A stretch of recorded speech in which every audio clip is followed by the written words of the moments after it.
요한계시록을 우리가 14장째 하고 있습니다. 요한계시록은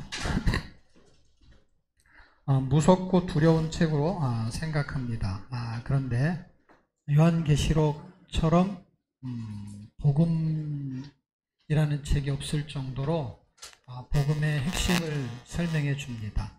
그래서 종말적인 복음이다, 이렇게 말할 수 있습니다. 이 마지막 때의 복음을 가장 잘 설명한 책이 아마 요한계시록이 될 것입니다. 예수님 당시의 복음은 이제 사복음서잖아요. 그 다음에 예수님 이후의 복음들, 그런 복음들이 다 서신서들이에요. 그런데 요한계시록은 이제 종말의 때, 이제 예수님이 다시 오실 때까지 그 복음에 대한 실제적인 내용을 잘 설명해 주는 책입니다. 그래서 요한계시록을 부분적으로 이해하면 안 되고 전체적으로 이해를 하셔야 되고, 그 전체적인 이해가 어떤 내용이냐면 예수 그리스도한테 초점을 잡고 있는 거예요. 그 예수 그리스도를 놓치면 다 놓치게 되는 거예요. 왜냐하면 거기서 생명이 나오기 때문에 그렇습니다. 그래서 구조를 이해하셔야 되고 그 구조 안에서 말하는 의미를 찾아내야 돼요. 그러니까 요한계시록이 긴 것 같지만 짧든 길든 어차피 마찬가지죠. 빌레몬서 한 장밖에 안 돼도요, 만만한 게 아니에요. 뭐냐면 빌레몬서도 서론본론 결론이 있는 거예요. 그러니까 긴 게 중요한 게 아니라 말하려는 요지가 중요한 거니까, 말하려는 요지가 뭐예요? 그게 서론본론 결론이죠. 전개를 어떻게 하고 있느냐는 거예요. 그 전개 방식을 이해하셔야 되고, 그 이해해야 될 때 빌레몬서 같은 거는 용서라는 개념을 가지고 복음을 전달하는 거라면, 요한계시록은 종말이라는 개념을 가지고 복음을 전하는 거예요. 그러니까 종말이라는 개념은 심판과 구원을 가지고 있는 뜻이에요. 종말의 의미를 이해하시는데, 종말은 마지막이라는 뜻만 있는 게 아니라 마지막이 되면은 뭐가 이루어지냐면 심판과 구원이 이루어지는 거예요. 심판과 구원이 종결되어진다는 것이죠. 자, 그럼 보십시다. 자, 요한계시록에는 주제가 있어요. 주제가 뭐라 그랬죠? 예수 그리스도. 그 다음에 교회. 이게 굉장히 중요한 주제죠. 그 다음에 서론은 1장에서 3장까지에 있는데 내용은 뭐죠? 근데 이제 붙이면 7교회.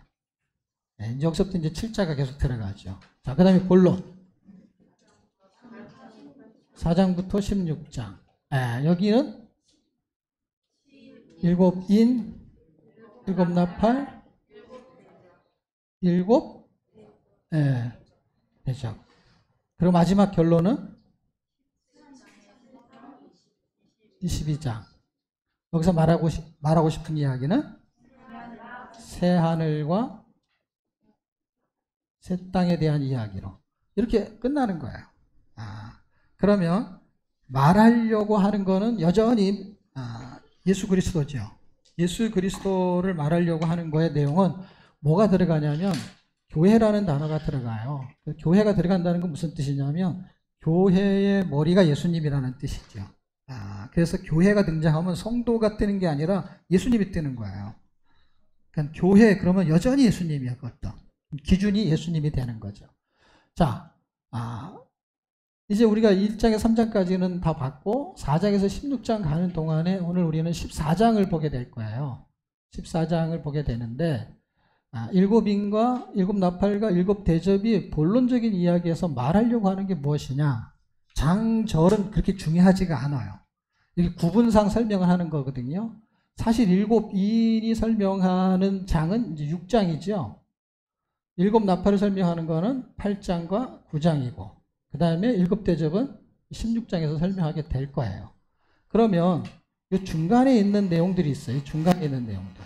이 중간에 있는 내용들이 지금 무엇을 설명하고 싶은 거냐면 본론을 통해 가지고 뭔가를 전개를 시키고 있는 거예요. 그 전개를 시키는 내용에 그 세 가지의 내용을 이해하시면은 요한계시록을 관통할 수가 있어요. 그 세 가지의 내용이 굉장히 중요한데, 첫 번째는 요 7인에서 발생하는 것이죠. 그래서 7장에서 등장하는 이야기인데 무슨 얘기를 하고 싶은 거냐? 7장에서는 성도는 반드시 구원받는다는 거예요. 심판이 있지만 성도는 반드시 구원받는다는 이야기를 해요.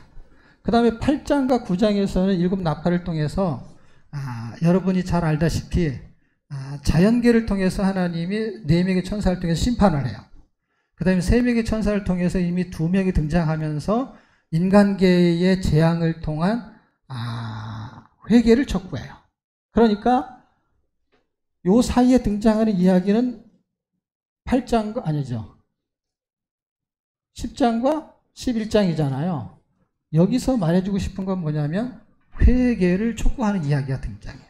성도는 반드시 구원을 받고 그 다음에 회개를 촉구해요. 10장에서는 회개를 촉구하기 전에 회개를 촉구하는 내용이 등장해야 되는데 그것은 작은 책의 두루마리라고 말하는 그 작은 책은 성경을 말하는 거고 거기에는 뭐가 담겨져 있느냐? 생명이 담겨져 있는 거예요. 생명이. 그래서 제가 제목을 뭘로 잡았었죠? 작은 책의 생명이에요. 그러니까 여러분이 성경에 읽는 것은요. 생명을 읽어내는 거거든요. 여러분이 만약에 밥을 먹어요. 그거는 생명을 먹는 거거든요. 안 먹으면 죽기 때문에.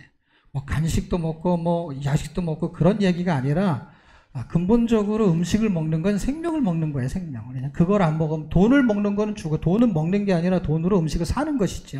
그러니까 돈은 먹지는 않죠. 돈이 있어도 굶어 죽을 수 있어요. 네. 음식을 사서 안 먹으면 굶어 죽는 것이죠. 근데 음식을 살 수 있기 때문에 이제 돈이 필요한 것이죠. 결국 돈을 주고 우리는 성경을 살 수 있어요. 그런데 성경을 읽지를 않으면 그 돈으로 산 성경은 별로 의미가 없는 것이죠. 그러니까 가치를 어디에다 쓰느냐인 것이죠. 그랬을 때 음식에 쓰는 건 내 생명을 보존하려고. 그 다음에 성경을 사서 읽는 거는 뭐예요? 영원한 생명을 내가 얻으려고. 그 생명을 전하는 사람들이 11장에 등장하는데 그게 두 증인이 등장하는데 그 두 증인이 이 말씀을 창자에 꽉꽉 채워가지고 뭐예요? 전달하게 하죠. 그 전달하는 그들에게 사명이 있는 거야. 어떤 사명? 심판받을 대상자들을 구원하기 위한 하나님의 은혜가 회개 촉구인 거죠. 그러면 아직 16장 가려면 또 장이 남아있잖아요. 12장부터 15장까지 한 테마가 또 남아있는 거예요. 그러니까 이 세 가지죠. 하나, 둘, 셋. 여기에서 한 개가 등장하고 여기서 두 개가 등장해서 서론, 본론, 결론 이렇게 진행이 돼요. 이 진행이 되는 내용은 뭐예요? 복음이 성취된다는 거예요. 언제? 마지막 나팔이 불게 되면 그때는 복음이 그 선지자들에게 전한 복음이 반드시 이루어진다는 거예요. 구약에서 말했던 그 예수의 복음이 반드시 이루어진다는 거. 언제? 일곱 나팔을 불게 되면, 마지막 나팔을 불게 되면. 그래서 복음이 성취되는 거예요. 그 성취되는 내용 중에 우리가 14장을 지금 보게 되는 거거든요. 그런데 제가 어제 그제쯤인가 이 전체적인 구조를 좀 더 쉽게 구조를 잡기 위해서 묵상을 하는데 저는 이제 설교할 본문보다 더 중요한 거를 찾는 게 뭐냐면 설교할 본문은 얼마든지 많은 시간을 걸쳐서 뭐 지명도 공부할 수 있고 인명도 공부할 수 있고 그 다음에 그걸 가지고 묵상 적용도 할 수 있지만 굉장히 중요한 거는 뭐냐면 그거에 대한 초점을 정확하게 잡으려면 전체 구조가 흔들림 없이 뼈대가 튼튼해야 돼. 그러면은 계속 올릴 수가 있는 거야. 기초가 튼튼하게 되면. 그러니까 우리가 지금 기초를 쌓은 게 이거거든요. 주제, 그 다음에 서론, 본론, 결론. 그런데 이거 되게 심플하고 쉬워요. 근데 7인서부터 7대접까지 가는 과정 중에 요 사이가 되게 복잡해. 그 복잡한 이 이야기가 서론, 본론, 결론으로 가는 이야기가 여기 다 들어있더라고. 이 안에. 여기는 결론이 그냥 이루어지는 상황이지 여기서 어떤 전초전이 다 끝나버려요. 이 끝나버리는 내용의 초점을 제가 잡게 됐어요. 그게 뭐냐면 이거예요. 자, 이게 잘 보일란지 모르겠는데 7인을 통해서 하나님이 주시는 메시지가 그냥 뭐냐 이걸 찾게 됐어요. 7인을 통해서 주시는 메시지. 그거는 심판과 구원의 내용이에요. 근데 이 심판과 구원의 내용은 언제 어떻게 이루어지느냐? 십자가 사건으로 이루어져요. 그 십자가 사건을 기억하셔야 돼요. 자, 그 다음에 7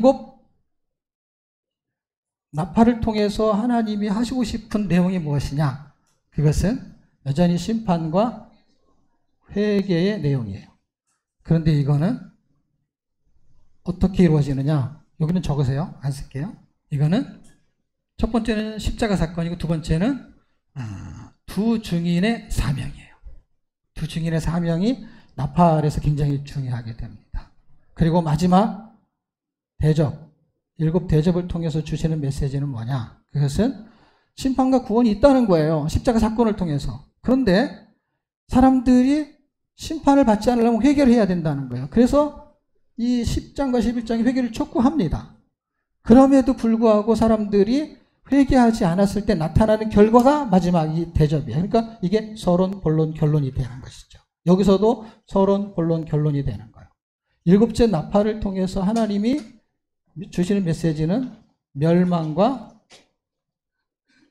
왕노릇의 내용이에요. 이 대접의 이야기는 이 결론에 해당되는 쪽으로 가게 됩니다. 이렇게 연결이 되죠. 왜냐하면 16장으로 끝나니까 여기서부터는 멸망과 왕노릇을 설명하는 것으로 끝나는 거예요. 사실은 오늘 보는 내용이 우리가 요한계시록 전체적으로 보는 거에 가장 중요한 내용으로 끝나요. 15장은 중요한 게 아니라 결론에 도달하는 거예요. 어떤 도달? 홍해를 건너는 것처럼 유리바다를 건너는 것으로 끝나는 거기 때문에 그냥 이제 종료식을 하는 거예요. 종료식을. 14장까지를 공부하면 다 끝난 거예요. 그 다음에 여기서는 뭐예요? 대접은 그냥 멸망이 이루어지는 거고, 이게 이제 16장이고요. 왕노릇은 뭐예요? 왕노릇은 17장에 22장을 말하는 거예요. 이 대접으로서 끝나는 거예요. 그래서 하나님이 멸망받을 백성에게 하나님이 대접을 하시죠. 7 대접인데 그게 한국말로 있잖아요. 접시도 대접이라 그래. 그렇죠? 그 다음에 뭐냐면 손님도 대접이라 그래. 하나님이 대접을 잘 해주세요. 어떻게? 멸망받을 자들은 멸망받을 대접을 하는 거고, 그 다음에 그들을 통해 가지고 핍박을 당하는 사람들이 있었잖아요. 하나님은 그 사람들을 대접하세요. 어떻게 해요? 왕노릇으로 대접을 해요. 정말 저희 한국말로 해석하면 다 의미가 있어. 대접. 대접을 받을 자는 대접을 해야 된다는 거야. 거기에 맞는 대접을 하시는 거야. 그러니까 그 대접이 이 대접이에요. 네? 여기는 뭐예요? 적으세요. 여기 처음에 뭐라 그랬죠? 십자가 사건. 그 다음에 두 번째는 두 증인의 사명. 두 증인 안에는 우리가 들어있는 거예요. 그 다음에 마지막은요, 두 싸움의 종말. 12장에서 14장까지 복음의 성취가 되는 과정 속에서는요, 두 싸움이 이루어진다 그랬어요. 그 두 싸움의 내용이 뭐예요? 두 싸움의 내용이 12장부터 보세요. 12장 두 싸움. 13장 두 짐승. 14장 오늘 두 소속. 이렇게 세 개의 장이 굉장히 중요한 것이죠. 근데 오늘 우리가 두 소속을 이렇게 하게 될 것이죠. 그러니까 이거에 대한 이게 싸움이거든요. 전체적으로 어떤 싸움? 영적인 싸움이에요. 두 자는 대결 구도 때문에 두 자를 쓴 것뿐이고, 사실 이거는 무슨 전쟁이냐면 영적 전쟁이죠. 영적 전쟁의 마지막이 뭐냐? 마지막 두 싸움의 종말은 멸망과 왕노릇으로 끝난다 이 뜻입니다. 자, 여기까지가 이제 서론이고, 이제 14장에 대한 구조를 잡으셔야 되는데, 14장에 대한 구조는 서론, 본론, 결론으로 나타나는 그 14장은 마지막이잖아요. 아까 말한 대로. 그러니까 이 마지막이라는 건 어떤 의미가 있냐면 여전히 싸움의 출발과 싸움의 종국을 설명해 줍니다. 14장의 구조를 한번 보겠습니다. 부소속이라는 그 의미는 어떻게 이해하시면 되냐면 666과 144,000 숫자로 기억하시면 돼요. 그래서 666의 표를 받은 자와 그 다음에 하나님의 인침을 받은 자의 숫자를 설명했을 때 그 수로 나와요. 그게 짐승의 수냐, 그 이름의 수냐, 그거는 별로 중요하지가 않아요. 누구의 표를 받았느냐 했을 때 그 대표성을 띠는 게 한쪽은 666이고 또 한쪽은 대표성을 띠는 것이 777 했으면 기억하기가 좋은데 그냥 144,000으로 했어요. 네? 그런데 그 의미는 어떤 의미를 가지고 있느냐? 144,000은 많다라는 의미를 가지고 있다라는 게 더 정확도가 있고, 666은 숫자가 적다 그런 의미가 아니라 그 세력이 누구냐. 그래서 666의 세력, 666의 기능이 더 중요한 거야. 144,000은 기능이 아니고 세력이 아니라 144,000은 어느 편에 속했느냐 하는 그 편의 수가 많다라는 거예요. 그러니까 구원받는 수가, 하나님이 구원받는 수가 우리 눈에는 되게 적게 보여요. 어떻게 적게 보이냐면, 야, 정말 교회 안에 진짜 예수 믿는 사람 없는 것 같아. 정말 예수 잘 믿는 사람. 그리고 성경 안에만 있는 것 같아. 핍박이 오면은 순교자가 나와야 되는데 배도자가 나오는 거예요. 엔도 수작가가 쓴 그 침묵이라는 책에서도 보면은 순교자가 나오기도 하지만 배도자가 더 많이 나오거든요. 그러니까 이 14장까지 오는 동안에 어떤 일이 발생하느냐, 핍박이, 이 싸움에서는 핍박이 일어나는 거잖아요. 일어날 때 항상 벌어지는 일은 뭐예요? 순교자만 나오는 게 아니라 배도자도 나오는 거예요. 그러니까 우리가 순교자가 될 것이냐 배도자가 될 것이냐는 한 끗 차이예요. 예수 믿는 사람한테만 하는 말이에요. 예수 안 믿는 사람은 배도자가 없어요. 아니, 배신할 필요가 없지요. 예수를 믿으니까 배신을 하는 거지. 그러니까 예수 믿는 사람들이 배신을 때리는 사람이 있단 말이에요. 그런 사람들이 신자로 있다고. 그래서 그걸 배신자라 그런다고. 네. 배신대 신자야. 그 배신자지. 뭐 그런 게 있잖아요. 양신대 개장이야. 양개장. 그런 거 있잖아요. 주신대 방장이야. 주방장. 네. 그러니까 뭔가 성경이 지금 우리에게 말해주고 있는 그 뉘앙스는 출발부터 마지막까지 이야기가 그냥 아주 간단해요. 어떻게 간단하냐? 심판과 구원이 있다는 거야. 이 세상. 예수를 믿으니까 되게 힘들어. 사는 게 힘들어. 천만의 말씀. 예수를 왜 믿습니까? 가치를 알았던 사람만 믿는 거야. 그러니까 처음에 어떤 사람이 있냐면 교회 가니까 잘해준대 해서 양로원 가는 것보다 교회 가는 게 좋다는 가치를 느낀 사람이 교회로 오는 거야. 그런데 교회에서 잘해주는데 어느 날 나만 잘해주니까 또 새로운 사람이 오는데 그놈을 또 잘해주니까 나는 소외되는 거야.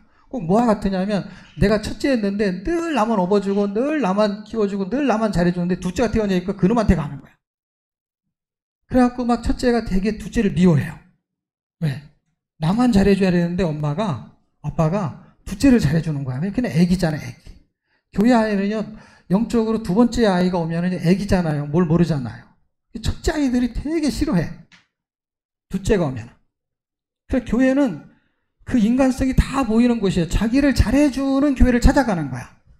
복음이 있는 데를 찾아가는 시대는요, 옛날이죠. 지금은 아니에요, 여러분. 지금 복음 있는 데를 찾아가는 사람이 많지가 않아요. 주차장이 좋은 데를 찾아가고, 그 다음에 목사님이 학벌이 좋은 데를 찾아가고, 그 다음에 설교를 잘하는 데를 찾아가요. 설교를 잘한다는 것은요, 복음이 있다는 뜻이 아니에요, 여러분. 그냥 설교를 잘하는 거예요, 설교를. 복음이 있는 것은요, 설교를 못해도 복음을 잘할 수 있는 거예요. 왜냐하면 설교라는 거는 원래는 복음을 잘 전하는 거를 말해야 되는데 설교는 보편적이기 때문에 말을 잘하는 거를 설교를 잘하는 걸로 생각할 수 있고, 뭘 잘 가리키면, 잘 배우는 것은 복음을 배우는 거예요. 배울 게 별로 없어요. 예수님이 우리한테 가르친 거는요, 세상 사람이 가르친 거 전혀 다른 기법이고 기술이에요. 그게 뭐예요? 그냥 같이 사는 거였던 거예요. 손해보는 것이죠. 억울함을 당하는 것이죠. 그 예수님이 화를 내기도 해요. 예수님처럼 그 성품이 좋으신 분이 어디 있어요? 근데 자기가 생각하는 기준에 다르면 화를 내는 거예요. 막 성전을 뒤집어 엎어요. 막 그냥. 아마 성경에는 잘 묘사가 안 됐는지 모르지만은 아마 독사의 자식들아 이렇게 했을 때 욕이잖아요. 독사의 자식이라 그랬지 그게 사실은 동물들을 말할 때는 자식이 아니게 틀린 말이거든요. 내 자식 할 때 사람일 때 자식이지 동물은 새끼잖아요. 개가 앞에 붙으면 말이 앞에 붙으면 이렇게 말자식 이러지 않았잖아요. 개자식 그러나? 이거는 뭘 붙여도 이 욕이 되네, 개는. 근데 보세요. 사람은 자식이잖아요. 근데 내 자식 이렇게 하지만요. 여기는 새끼를 붙여도 욕이 안 돼요. 무슨 뜻이냐면 내 새끼 그럼 욕이 안 돼요. 근데 저 자를 붙이면 욕이 돼. 희한하죠, 그렇죠?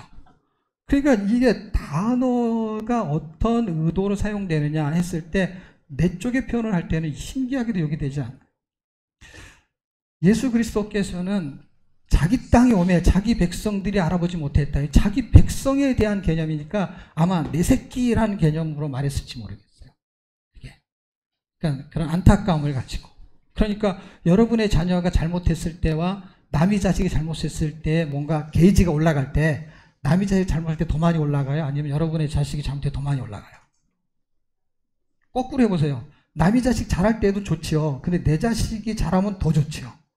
그러니까 내 기준을 가지고 봤을 때 잘하고 못하건 간에 내 자식이 못할 때 더 화가 나거든요. 그러니까 그분이 이 땅에 오셨을 때는 자기 백성이었던 거예요. 요한복음 1장에 보면 자기 백성들한테 왔다는 거예요. 근데 자기 백성들이 자기를 몰라보는 거예요. 그랬을 때 그 분의 분노가 뭘로 나타나냐? 지금 이런 형태로 나타나고 있는 것이죠. 책 한 권을 통해서 마지막에 종지부를 찍는 건데 14장의 서론과 본론과 결론을 한번 살펴보겠는데요. 이거 좀 지워도 되나요? 다 적으셨나요? 네. 하면서 점점 깊어지는 은혜를 주면 아까 같이 일곱 인, 일곱 나팔, 일곱 대접 말하는 그 의미 그 제가 발견하고서요 정리가 되는 거예요.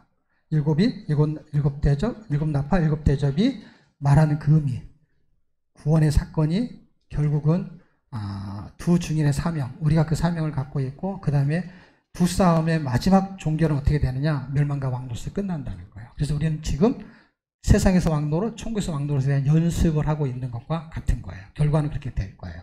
자, 그런데 12장부터 스토리는 움직여요. 13장, 14장. 이제 여기 마지막에 두 소속이죠.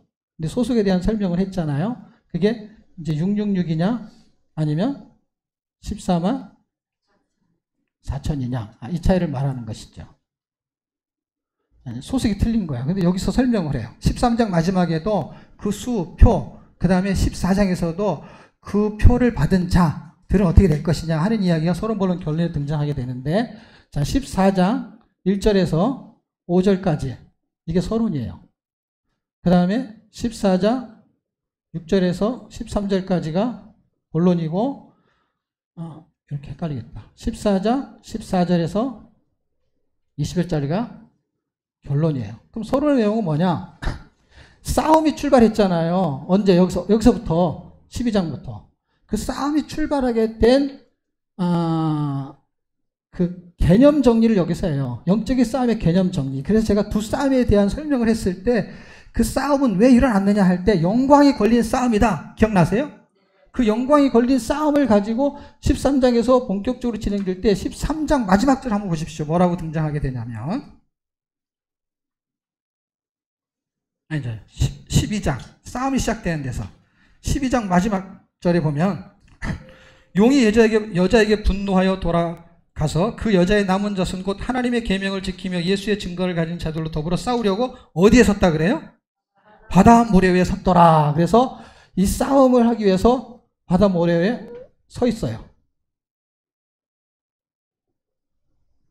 그럼 보세요. 13장은 이제 두 개념을 가지고 두 싸움, 그 다음에 뭐였죠? 두 짐승. 이 두 짐승들이 이제 싸움을 계속 전개시키면서 자기 편을 만드는 게 666 편을 만들어요. 뭘로? 먹고 사는 부분을 가지고. 상업 형태로. 그런데 두 소속의 사람들이 이쪽 편의 사람들 그 다음에 14만 4천에 펴 있는 사람들일 때 서로는 시온산에 여기는 어디서 있었다 그랬죠? 바다 모래 위에 할 때 바다가 잘 생각해 보세요. 이 13장에서 두 짐승이 나올 때 바다에서 올라오고 땅에서 올라오잖아요. 그러니까 자기 그 근거지. 그러니까 하나는 모래니까 결국 어떤 거냐면 하나는 바다, 하나는 땅을 이렇게 딱 짚고 서 있는 거예요. 그들이 서가지고 지금 뭘 하려고 있냐면 싸우려고 준비를 하고 있는 거예요. 그런데 보세요. 예수님이 어떠냐? 예수님이 시온산에서 섰어요. 뭐 하려고? 나도 싸우겠다는 거예요. 그러니까 서로는 무슨 이야기냐? 싸울 준비를 하고 있다는 거예요. 누가? 예수님이 싸우는 거예요. 우리가 싸우는 게 아니라 예수님이 싸우는 거예요. 그리고 두 번째는 새 천사가 등장했는데 새 천사가 전한 말씀이 있어요. 이게 복음이거든요. 핵심은 요거 이제 오늘 요거를 이제 하게 될 것이죠. 그다음에 마지막 결론은 뭐예요? 마지막 결론은 천국과 지옥. 자, 여러분이 그 성경을 보시게 되면 14절부터 20절까지 보면 천국과 지옥이라는 얘기는 나오지 않아요. 근데 느낌을 보세요. 느낌이 뭔가 보면은요. 마지막 때 이 한 낫을 가지고 할 때 이게 한국적인 분위기를 가지고 말하는 게 추수할 때 낫을 가지고 뭔가를 베잖아요. 그 이야기예요. 제가 신약 성경을 막 한 1000번 정도 이렇게 읽었잖아요. 읽으면서 오버랩 되는 게 있었어요. 그러니까 제가 설교를 준비할 때 그 본문을 가지고 전체 구조를 보는 게 있고, 이미 그 구조를 보기 전에 이미 직감적으로 제가 이렇게 딱 느껴지는 게 있어요. 그게 뭐냐면, 이렇게 움직이는 성경을 읽었던 것이 오버랩 되는 게 있어요. 그 오버랩 되는 것은 이미 딱 구조가 잡혀 있어요, 저한테. 그 내용이 뭐냐면, 천국과 지옥이라고 왜 제가 결론의 제목을 잡았냐면, 여기는 뭐가 나오냐면요, 마태복음 13장에 무슨 얘기냐면 천국 비유예요. 그래서 뭐 거기는 씨 뿌리는 비유도 나오고, 그 다음에 진주 밭에 감춰진 보배 이런 비유도, 보아 이런 게 나와요. 거기에서 핵심적으로 계속 나오는 게 뭐냐면, 내 밭에 대한 이야기를 반복적으로 하면서 좋은 땅에 뿌려진 씨에 대한 이야기를 막 하면서, 이거 쌍하게 이 씨는 어떻게 된 게 이 씨가 나오냐는 거예요. 김씨한테. 김씨한테는 김씨가 나와야 되고 박씨한테 박씨가 나와야 되는데 이상하게 이 씨가 왜 나오냐는 거예요. 그래서 이 씨는 뭐냐 그랬더니 예수님이 그건 가라지다 그랬어요. 가라지. 영어로 가라지. 이게 주차장을 말하는 게 아니라, 차고를 말하는 게 아니라, 이게 알곡과 가라지. 근데 그 마지막 때에 추수를 하는 이야기의 13장과 이거하고 아주 똑같아요. 그러니까 여기는 천국을 비유하는 거에 뭐가 나오냐면 알곡과 뭐가 나와요? 가라지가 나오는데, 이게 모형이고 이게 원형인 거예요. 원형. 천국의 비유를 드는 거가 모형이고, 이때가 이게 이렇게 이루어진다는 거예요. 천국과 지옥이. 그러면 새 천사가 전한 말씀이 있을 거 아니에요. 이 전체적인 구조 속에서 새 천사가 전한 말씀, 첫 번째 뭘 전하느냐 할 때 여러분도 다 보시면 돼요. 여기서 제가 장조를 구분해 놨기 때문에, 서론, 그 다음에 새 천사의 이야기. 새 천사의 이야기 끝나면 14절부터 이제 마지막 수학 얘기잖아요. 그렇죠? 구조가 명확하지요. 그렇게 서론 본론이 흘러갈 때 싸워서 이긴다는 거예요. 그리고 이 13장을 꼭 기억하셔야 돼요. 마태복음 13장을 꼭 기억해서 읽으셔야 돼요. 제가 시간이 더 있으면 요거까지 같이 설명하면 좋은데, 어쨌든 중요한 거는 새 천사가 전한 말씀이 본론이거든요. 그 본론은 세 가지가 있는데, 첫 번째 천사, 두 번째 천사, 세 번째 천사 이렇게 말한 거겠죠. 첫 번째 천사가 말한 내용이 어디에 나오냐면은 6절에 나오잖아요. 영원한 복음을 갖고 있어요. 그 영원한 복음을 가지고 있는 내용이 뭐냐? 하나님을 두려워해야 된다는 거예요. 출발이 그래요. 그리고 하나님을 경배해야 되고 하나님을 예배해야 되고 하나님께 영광을 돌려야 된다는 거야. 왜? 진노가 임박했기 때문에 그렇다는 거예요. 그게 첫 번째 천사가 전한 내용이에요. 두 번째 천사가 전한 내용은 뭐냐면 바벨론에 대한 이야기를 하는데, 뭐냐? 무너졌도다. 두 번. 과거 완료형 시제를 쓰고 있어요. 어떻게 해요? 반드시 무너질 것이다 라는 것을 확증하는 이야기죠. 아직 안 무너졌어요. 근데 무너졌도다. 무너질 것이다가 아니고요. 무너졌도다. 과거 완료. 지금 미래에 일어날 일을 과거로 돌려버렸어요. 놀랍지 않아요? 그러니까 미래의 일을 우리가 현재 살아낼 수 있는 건 뭐냐면, 미래를 과거처럼 볼 수 있으면 그거를 현재 살아낼 수 있어요. 근데 미래를 볼 수 없기 때문에 현재를 과거로 사는 거예요. 그 무슨 뜻이냐면, 내가 왕년에는 이런 말 기억나세요? 내가 옛날에는 더 예뻤고, 내가 옛날에는 더 훌륭했고, 내가 옛날에 공부 잘했고, 그게 왕년에는, 내가 군대 다녔을 때는 이 얘기예요. 내가 그때는 건강했고 뭐 그런 얘기예요. 그러니까 현재 뭘 기준으로 사냐면 옛날 걸 기준으로 살아. 그 비전의 사람은요, 옛날에 나는 못 살았어.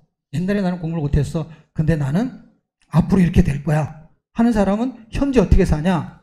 미래를 보고 살아. 맨날 피해의식을 갖는 사람은 옛날 이야기만 해. 옛날은 어쩌고 옛날이 좋았는데 앞으로가 더 좋아질 것입니다. 뭐가? 세상은 나빠질지 몰라요. 공기도 더 나빠지고 이제는 마스크를 쓰는 시대가 아니라 산소 마스크를 써야 될 시대가 올지도 몰라. 산소통을 이렇게 여기다 달고 다니는 것이죠. 그래서 생수 사 먹듯이 그 산소통 하나 500ml 하나 주세요 해가지고 산소 마시고 시원하다 이럴지도 몰라요. 앞으로의 미래는 그래요. 근데 더 좋아집니다. 좋아진다는 게 뭐예요? 나의 미래는 여기 있지 않기 때문에, 새하늘과 새 땅에 있기 때문에 나의 미래를 현재 살아내는 거야. 땅에서 하늘을 사는 거예요. 하늘에 가서 하늘을 사는 게 아니라 땅에서 하늘을 사는 사람들은 미래를 현재 살아내는 것이고, 그 다음에 땅 아래서 있는 그 땅에서 땅 아래의 삶을 사는 사람들은 과거를 사는 사람들이에요. 좋았더라, 힘들었더라 그 얘기예요. 근데 앞으로는 이 세상은 좋아지지 않을 것 같아요. 그런데 좋아질 거예요. 그게 희망이고 미래고 소망인 거예요. 예. 우리가 지금보다 더 건강해지겠어요? 나이가 먹으면요, 아무리 운동을 해도요, 건강이 안 좋아져요. 신기하지 않아요? 건강식품 먹고 운동하고 다 해도, 운동하고 막 운동 선수들이 더 관절이 안 좋아요, 여러분. 예? 그러니까 앞으로 점점 좋아질 일은 없어요. 다 점점 쇠퇴하게 돼 있어요. 그런데 옛사람, 그다음에 겉사람은 후퇴하고 이렇게 아주 낡아지지만 속사람은 새로워진다라는 그 의미가 바로 땅의 개념이 아닌, 물리적인 개념이 아닌 새로운 개념을 보는 거야. 그건 눈에 안 보이죠. 그걸 볼 수 있는 눈을 말하는 것이죠. 무너진다는 게 반드시. 그리고 마지막은 뭐예요? 세 번째는 9절부터 설명을 하잖아요.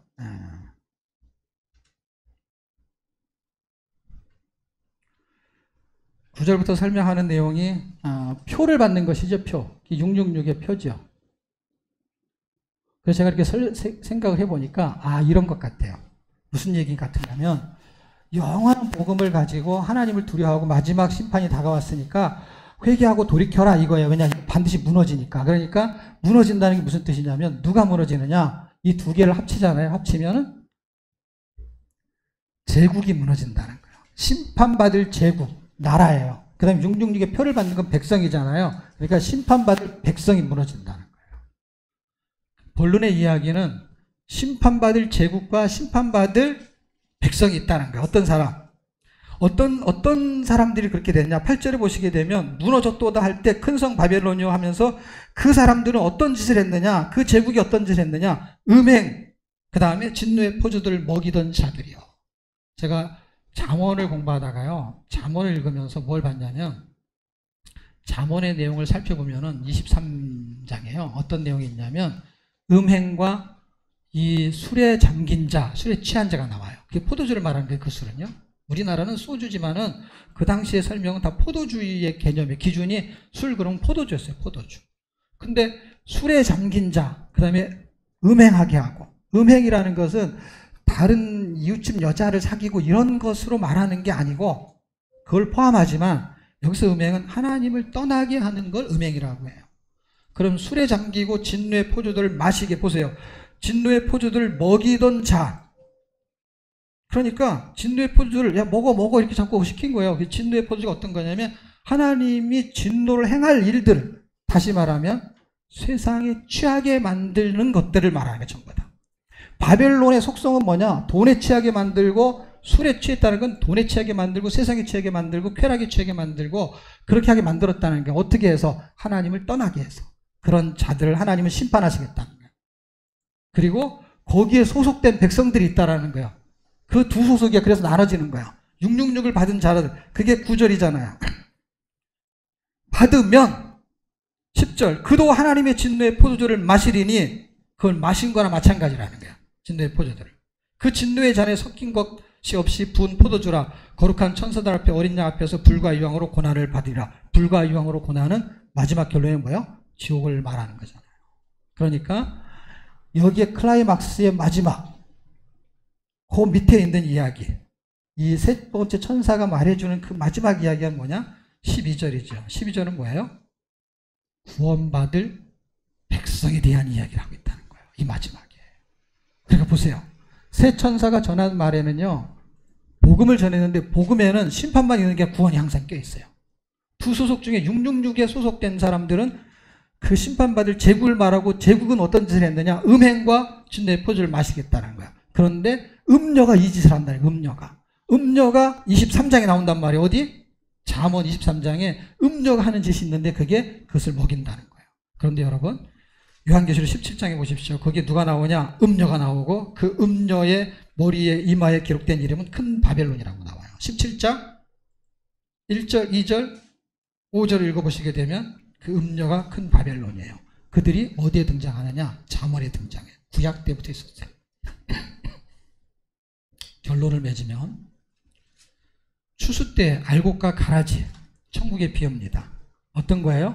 여기를 잘 살펴보세요. 읽어보세요. 제가 불러드릴 테니까 한번 적었다 읽어보세요. 마태복음 13장 24절에서 30절, 그 다음에 36절에서 43절. 그러니까 이 샌드위치예요. 다른 이야기를 막 이렇게 진주 얘기도 하고 밭에 받은 보아도 얘기하고, 그 다음에 그물로 인해 가지고 뭔가를 건져내는 이야기하고 겨자씨 뭐 이런 얘기를 많이 하는데 사실은 이게 핵심인 것 같아요. 왜냐하면 앞부분에서 말하고 뒷부분에 설명을 해요. 그렇게 다 씨 뿌리는 비유하고 해당이 돼요. 그런데 여기서 말해주는 이야기가 뭐냐면 하나님을 떠나게 하고 세상에 취하게 하는데, 그거를 이 마태복음 13장에서 뭐라고 하냐면 넘어지게 하는 것과 불법을 행하는 자라고 설명해요. 가라지가 넘어지게 한다는 거야. 그게 음행이고, 그 다음에 불법을 행하게 만든다는 거야. 그게 뭐예요? 세상에 취하게 만드는 거고 하나님을 떠나게 만드는 거하고 아주 일맥상통하는 이야기예요. 그러니까 단어만 틀리지 의미가 굉장히 같은 거예요. 결국 교회는 알곡과 가라지가 공존합니다. 천국 말씀을 듣고도 13장, 마태복음 13장 19절 읽어보게 되면은 그 밭에다 씨를 뿌리잖아요. 그래서 좋은 밭이 있고 안 좋은 밭이잖아요. 크게 말하면 두 종류인 거예요. 가시떨비냐 길가냐, 그런 밭들은 어쨌든 안 좋은 밭이에요. 좋은 밭과 안 좋은 밭 둘로 나눠지는 거예요. 그런데 안 좋은 밭은 어떤 거냐? 안 좋은 밭은 말씀을 들어도 깨닫지 못한다는 거예요. 여러분, 설교를 잘 못해서 깨닫지 못하는 게 절대 아니에요. 여러분, 설교 잘하는 목사님 설교 그럼 들으면 되잖아요. 그냥 그 설명이 좋은 거예요. 진리를 깨닫는 거는요, 설명을 잘해야 깨닫는 게 아니에요. 진리는 설명해서 되는 게 아니고 선포해버리는 거예요. 그냥 믿든지 말든지 상관없는 거예요. 왜냐하면 그거는 내 알바가 아닌 거예요. 내 능력이 아니라 이 말이에요. 내가 설명을 잘하면 여러분이 믿어져요? 그러면 설명 잘하는 목사님 한 명만 있으면 돼요. 그분 설명 들으면 되잖아요. 인터넷 있잖아요. 모든 사람이 똑같이 설명할 수는 없잖아요. 다 실력이 다르니까. 그런데 이걸 잘 설명 못하는 사람이 있어요. 근데 진리를 말하는 사람이 있어요. 근데 그게 들리는 사람이 있어요. 근데 설명만 들리는 사람이 있고 진리가 들리는 사람이 있어요. 그러니까 큰 교회에서 설명 잘하는 거에 어떤 사람은 그 설명이 좋은 사람, 설명이 좋아갖고 은혜를 받는 사람이 있지만, 어떤 사람은 시골교회 어떤 목사님이 설명이 부족한데 거기서 말하는 진리가 들리는 경우가 있어요. 그래서 교회 안에는 신자가 많지 않은 것 같지만은 엘리야한테 한 말이 있잖아요. 하나님이 너 말고도 너 같은 사람 7,000명이 더 있다는 게 7,000명이. 그 7,000명이 어디 있냐고요. 저는 7,000명이 시골교회에 한 명씩 있는 것 같아. 큰 교회는 몇 명 없는 것 같고. 네. 인원수 비례로. 네. 순교자, 배도자가 나오는데 누가 순교하고 누가 배도할 거냐 할 때 목숨을 거는 사람이 순교를 하는 거고, 목숨을 걸지 않고 돈을 거는 사람은 순교를 안 하는 거예요. 그냥 돈을 거는 거야. 교회에다 돈을 거는 거야. 교회에다가 생명을 거는 사람이 있고 돈을 거는 사람이 있어요. 자, 식사하세요. 돈을 거는 거예요. 그 다음에 시간을 거는 사람이 있어요. 그래서 내가 뭐 전도지 나눠줄 거야. 그 시간을 거는 사람이 있어요. 근데 교회에는 돈을 거는 사람, 시간을 거는 사람이 있는 반면에 또 누가 있어요? 생명을 거는 사람이 있어요. 생명. 돈도 없고 시간도 없는데 나는 생명이라도 걸겠다. 그래서 생명을 거는 거예요. 지금 성경은 생명을 말하는 거고 생명을 거는 거예요. 여러분 빨리 부자 되셔갖고 헌금하세요. 교회를 접근되어 가겠습니다. 이런 그런 시대는 이미 지났어요. 생명을 걸 수 있느냐를 얘기하는 거예요. 헌금을 빨리 내세요. 성경은 헌금 얘기가 별로 없어요. 그냥 가난한 사람들 돕기 위해서 구제하고 그 다음에 선교하고, 그래서 필요한 부분이 있어요. 그러니까 선교적인 마인드 때문에 시간을 내는 거고 돈을 쓰는 것이에요. 근데 그 선교적인 마인드의 핵심은 돈과 시간이 아니라 사람이잖아요. 어떤가? 그 사람의 생명이잖아요. 그러니까 생명은 생명으로밖에 구원이 안 돼요. 그러니까 예수님이 돈이 없었겠어요? 하늘에는 길바닥에 널린 게 아스팔트가 금이래잖아요. 그거를 좀 캐갖고 와가지고 돈을 주면 되는데 그걸 주지 않고 그 사람의 생명을 구해서 자기 생명을 주잖아요. 그러니까 생명은 생명으로 구하는 거란 말이에요. 피값을 통해서 구원을 발생시킬 때 자기가 피를 흘려야만 되는 거예요. 그럼 뭐하러 그렇게 해요? 힘든데 돈으로 하면 되는데. 하나님도 돈으로 안 한다니까. 그러니까 결론이 뭡니까? 좋은 땅의 백성은 열매가 있다는 거예요. 좋은 땅의 백성은요, 환경과 상황에 매이지 않고 자기가 변하는 거예요. 그냥 훌륭한 사람을 만났는데 그냥 내가 훌륭한 사람이 돼버리는 거야. 아니, 이 교회 딱 왔더니 나보다 훌륭한 사람이 없어. 잘 됐다. 내가 훌륭한 사람 1등이 되겠다 여기서. 여러분 똥통 학교를 가잖아요. 그러면 공부도 못했던 사람이 똥통 학교를 가면은 1등 할 확률이 되게 높아요. 근데 공부를 되게 잘하는데 정말 좋은 학교를 가면은요, 꼴등할 확률이 되게 높아요. 여러분은 이 교회가 1등할 확률이 높습니까? 꼴등할 확률이 높습니까? 1등할 확률이 높다는 얘기는 이 교회의 성도들을 똥통으로 보는 거고, 아, 이것들 봐, 이게 형편없어. 얘가 아주 똥통이야, 똥통. 이게 교회 와보니까 말이야, 맨날 늦게 오고 말이야, 이거 뭐 성경도 안 읽고 뭐 이거 뭐 찬양도 막 거기서 이상하게 치고 막 이거 똥통이야. 이거 내가 여기서 딱 박수만 제대로 치고 아멘만 하면 내가 1등이야 여기서. 근데 내가 딱 와봤더니, 야, 이 사람들은 성경을 천독이라 읽고 여기 아무리 노력해도 내가 이만 꼴등하게 생겼네. 여러분, 1등하게 생기든 꼴등하게 생기든 도전만 있으면 돼요. 어떤 도전? 내가 하나님 나라에서 하나님이 기뻐하는 사람을 살아버리려고 하면은, 야, 여기 정말 1등하기 힘든데 내가 1등을 본받아야 되겠다 하면은 감사한 거고, 야, 이 교회는 정말 어둠만 있어 찬양도 잘 안 부르고 뭐 되게 힘든 것 같아. 야, 내가 여기 빛이 돼야지. 그러니까요, 이 교회가 어떻게 보이든 아무 상관이 없어요. 어떤 교회가 어떻게 보면 아무 상관이 없어요. 왜냐하면 내가 갖고 있는 그 밭이 좋으면 가난한 교회에 가도 나는 가난한데 내가 헌금 제일 많이 내는 사람 돼버렸네. 그게 가난하니까.